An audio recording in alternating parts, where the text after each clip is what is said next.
నమస్తే అండి. మేము జీకే ఫార్మ్స్ నుంచి చూస్తున్నాము.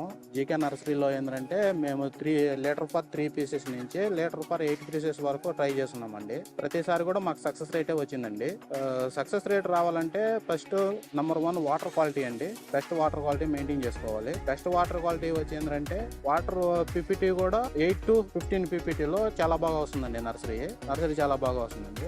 దానికి సంబంధించి ఏంటంటే కంపల్సరీ డే 1 నుంచి డే 50 వరకు ఐఎన్వి ఆర్టిమియా కంపల్సరీ యూజ్ చేస్తామండి. యూజ్ చేసిన తర్వాత ఏంటంటే మేము పిఎల్ 300 to 800 ఫీడ్ నుంచి స్టార్ట్ చేస్తామండి. తర్వాత 10 days అలా చూస్తామండి. ఆ తర్వాత నెక్స్ట్ 5 days వచ్చి పిఎల్ 500 to 800 ఫీడ్ 15 days వరకు చేస్తామండి. ఆ తర్వాత నంబర్ 1 ఫీడ్కి షిఫ్ట్ అయిపోతామండి.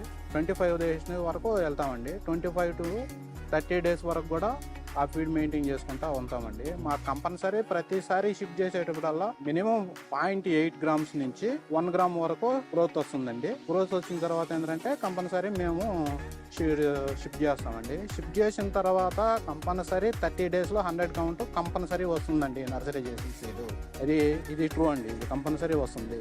ఆ తర్వాత 30 daysకి ఏంటంటే 40 to 30 countకి వెళ్ళేదానికి చాలా ఛాన్సెస్ ఉన్నదండి. లాస్ట్ టైం మేము హార్వెస్ట్ చేసింది కూడా ఏంటంటే 85 days 40 countలో హార్వెస్ట్ చేసామండి. 1 million స్టాక్ చేసామండి. 1 million స్టాక్ చేస్తే మాకు 30 tons చేసామండి. 30 tons హార్వెస్ట్ మెటీరియల్ వచ్చిందండి. 30 tons కూడా ఏంటంటే డిఫరెంట్ స్టేజ్ల్లో పార్సల్ చేసుకుంటూ వచ్చామండి. లాస్ట్కి వచ్చేటప్పటికి 30 countలో హార్వెస్ట్ చేసామండి.